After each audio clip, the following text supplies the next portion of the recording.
Sunday म्हणजे काहीतरी special बनवायचं आहे. तर आज मला खायचा होता मसाला डोसा.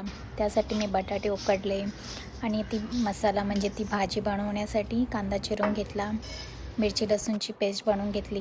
पॅनमध्ये जिरं, मोहरी, कढीपत्ता फोडणीसाठी ॲड केला.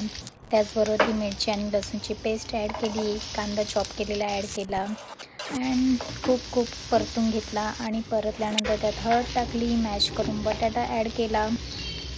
बटाटा पूर्णपणे मिक्स करून घेतल्यानंतर वरून मी कोथिंबीर ॲड केली आणि सोबतच त्याबरोबर नारळाची चटणी बनवली. नारळ आणि नुसतं मिरची ॲड केली आहे. फोडणीसाठी मोहरी आणि कढीपत्ता ॲड केला आणि मस्त अशी फोडणी चटणीला दिली आणि डोसा बनवायला घेतला. पण फर्स्ट डोसा माझा पूर्णपणे फसला.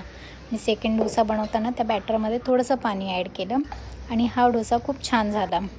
जोरात भूक लागली म्हणून ताटामध्ये पटकन सर्व केला आणि सोबतच काही फ्रूट्स पण